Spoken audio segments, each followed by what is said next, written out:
السلام علیکم دولای شهری سخن. من یکی از مخلصان اشدی شما هستم. بابای داملا در شهر فولاد آوازه پهن شده است. خب که سال 2000 قیامت می شود و حتی در گازیته ها چاپ شده است. التماس بابای داملا این سوال را به ما پوره فرمایید. خداوند شما را از همه تهمت ها نگه دارد. در حق ما دعای خیر کنید. اعوذ بالله من الشیطان الرجیم. یسألونک عن الساعة ایان مرساها فیما انت من ذکراها الی ربک منتهاها.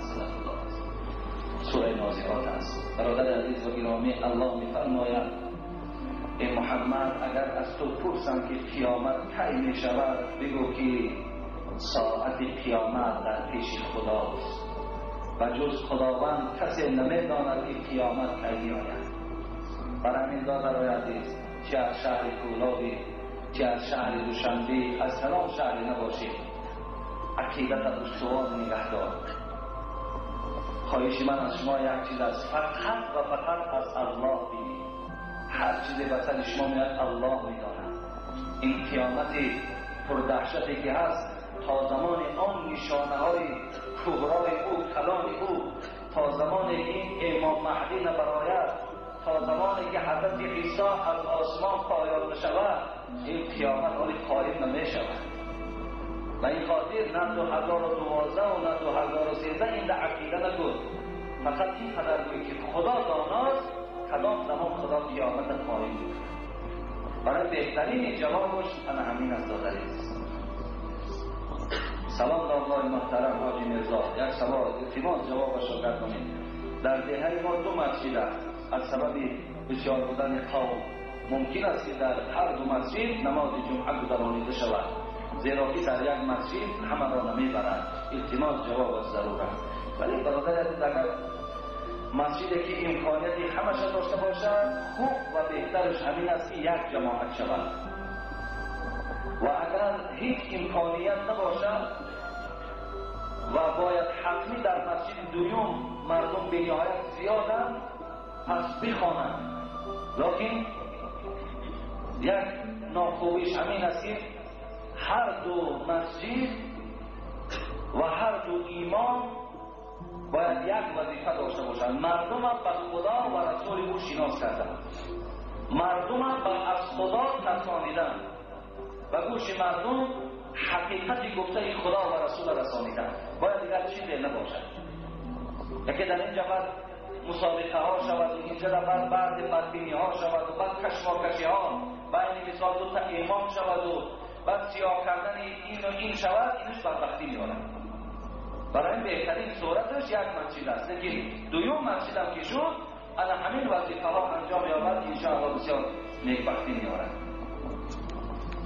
السلام علیکم داملای محترم، از شما خواهش دارم و طالب علم ها و دانشمندان شهر دوشنبه با احترام مخلصان شما خواهش دعا داریم. در این قوم جمع حاضر ایستاده بعضی آدمان میگویند که از خداوند گفته است که از شما حرکت از ما برکت. آیا این حقیقت دارد یا ندارد؟ اولا خدای مهربان در علم شما فیض و برکات نصیب کند و شما را خداوند دانشمند خوب گرداند، همیشه در دین، همیشه در راه خدا و پیغمبر در این جامعه خدا شما را خدمتگار گرداند. و دوم اینکه خداوند گفته است از تو حرکت از من برکت حقیقت دارد. بله حقیقت دارد. این معنای سخن فقط تشویق کردن ما برای کار کردن است. مثلا ما باید در جای از جایها باید مشغول کار باشیم.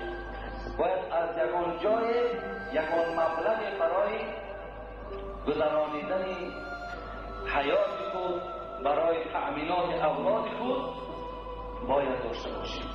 حتی خدا رحمت کند، حضرت سعدی میگوید ریزق اگرچه بیگمان برسد شرط عقل است جوستن از درها.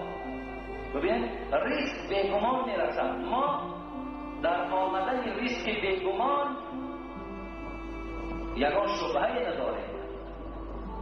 و ما الله را برای خود رازق اعلان کردگی، زیرا الله خودش اعلان دارد این الله هو الرزاق ذو القوة المتین، من هستم آن پروردگار بزرگ که هیچ قوه به من برابر نمی شود و من اگر شما صفی شما در روی دنیا 6 میل ارض اگر 100 میل ارض کشوید من رزق همه شما را میرسانم.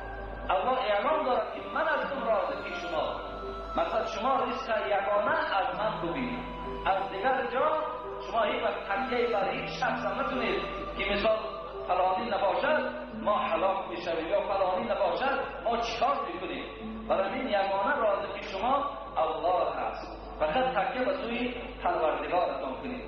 لیکن کار این چه هست؟ کارم ضرور است. در کار کردن اینقدر برکات است که اگر ما در یک ماه 100 سامان که کار کنیم الله قادر است که برای ما 200 سامان به خاطر که ما حرکت میکنیم، تنبلی نمیکنیم، خواب نمیکنیم، کار برای خود انتخاب نمیکنیم، و این خاطر خدا برای ما 200 سامان و 200 دلار در عوض مهنت ما انشاءالله پروردگار پیدا میکنه. همین اگر میگه که ریسک اگر چی بیگمان برسد شرط عقل است جستن از درها، کس به اجل نخواهد مرد تو مرا بر دهان اژدها. هیچ وقت انسان به اجل نمیمرد، لیکن بی‌دانسته خدا برده در دهان اژدها جای نکن. یعنی تو اگر کارم نکنی الله برای تو ریسک میرساند، لیکن به هر حالم برای ریسک فراوان شدن با برکات شدن کار تو ضرور است، حتمی کار تو داده.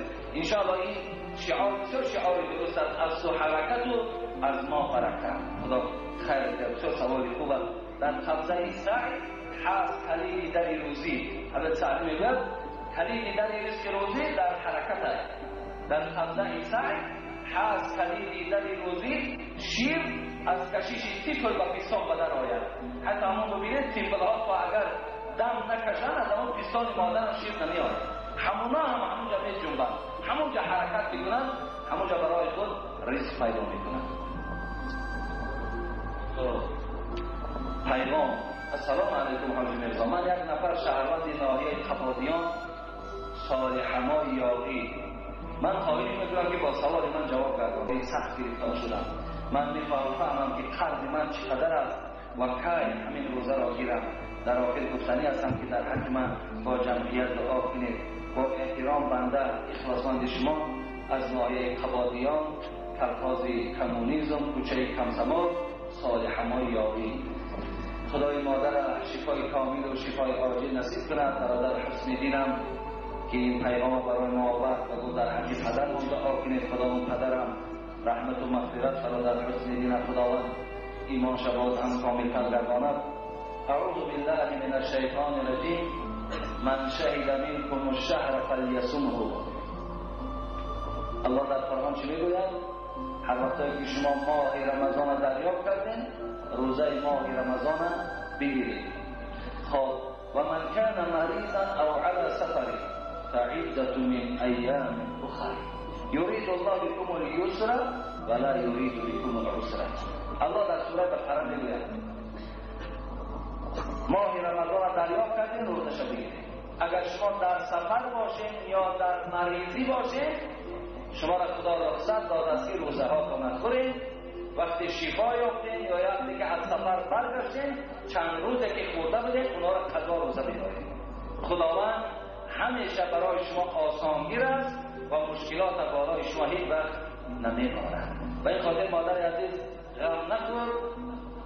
این نشانه غمخوری تو نشانه ایمانداریت است. چند روزی که بیمار بودی الحال میتونی که اونها را تو اگر تنت صحت باشد قضا بدار، اگر تنت درمند باشد تا وقت شفات تو روزه نگیر. اگر هم تا بیماریت هم از دنیا گذری خدا مغفرت میکنه. این است مهربانی پروردگار نسبت بندگانش. خب السلام علیکم آقای حاجی میرزا، من یک سوال دارم، میخوام با همین سوال من جواب دهید. بابا حاجی در روز قیامت آدم با همین جسدی که در همین دنیا هست با همین جسد میخیزد یا که با روحش؟ خدا نگهبانت باشد. ما یک گروه طالب علم از شهر کلا در حق ما دعایی باشید. اعوذ بالله من الشیطان الرجیم. ایحسب الانسان ان لن نجمع عظاما بلی قادرین علی ان نسوی بنانه. صدق الله العظیم. این درباره عدی ابن ربیعه، یکی از خدازده های دوره پیغمبر خدا بود، یکی از دشمن های مسلمان ها بود. این عدی ابن ربیعه و آمد نزد پیغمبر خدا چی گفت؟ آیا گفت همین استخوان‌هایی که از انسان خاکستر می شود در داخل قبر، خدا همین ها را جمع می کند؟ خدا همین در جان دوباره می زید؟ پروردگار بر حبیبش چی گفت؟ بلی قادرین علی ان نسوی بنانه.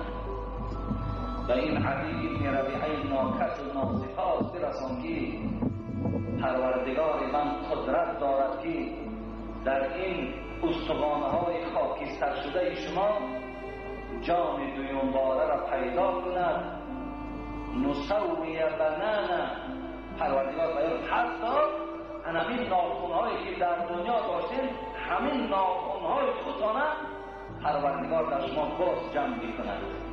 سری ناخون پروردگار حتی که باز یادآور شد. این برای چی پروردگار چشم نگفت، دهان نگفت، دندان نگفت و ناخون گفت؟ حتی همین ناخون‌های در دنیا داشتیم، همین ها را برای شما من در روز قیامت بازگشت به شما نصیب می‌گردانم.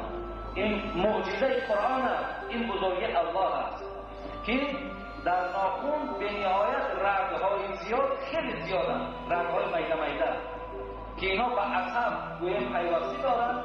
این چسبانیدنش بسیار کار مشکل است. این شاید طبیب‌های ما و شما در اینا عاجزند برای این رگ‌ها را فقط به هم میکروسکوپ‌ها دیده می‌کنند و خلاص. و دیگر بزرگی نصیبتی سر انگشتی تمام انسان‌های در روی دنیا هست، همین خط‌هایی که دارد از هر کدام ما هر کیل است. که ببینید در تمام دنیا انتخابات همون رئیس‌های جمهور شوند با همین سری گویم انگشت در بالای همون رنگ‌ها دیدیم که مثال چی میمانند؟ بخور میمانند. برای که حتی در کجای سفر کنید دستاتون بالای کامپیوترها در شما انگشتاتون وظیفه بگذارید تا که از انگشتتون میدانند که تو کی هستی. در دنیا نیست انگشتی که مثال خطش یک خیل باشد. این بزرگی قرآن است، این بزرگی الله است. و این خاطر داده عزیز روز قیامت خداوند ما را با همین جسدهایی که داریم با همین بار دیگر خدا زنده میکند و مورد محاسبه ما و شما را قرار میدهد. و آخر دعوانا عن الحمد لله رب العالمین. انشاءالله من جمعه های آینده برای شما جواب میگویم. برای وقتم تمام شده است، یک ساعت هم زیادتر من برای شما صحبت کردم. یک سوالی تعجیلی آمده است، اکنون تعجیلا جواب نمیگم، برای یک اعلام دارم.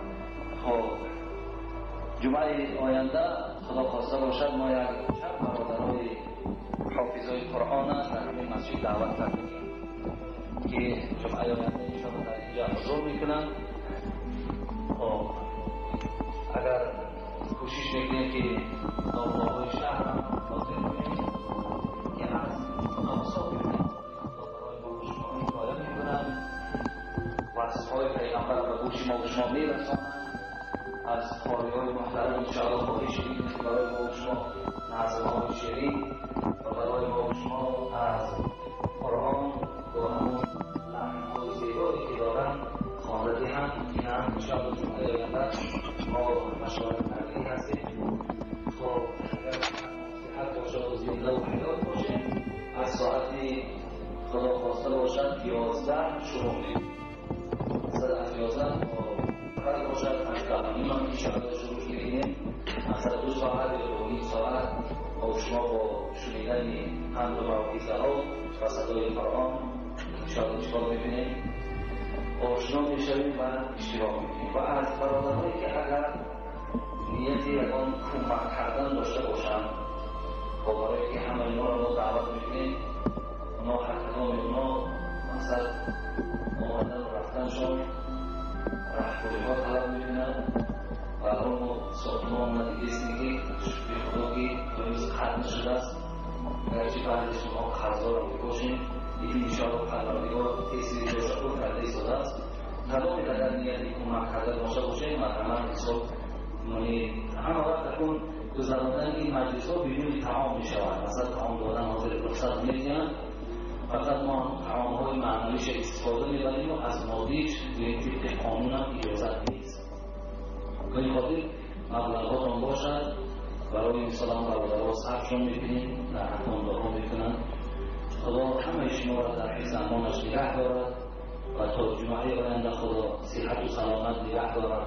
آمین یا رب العالمین.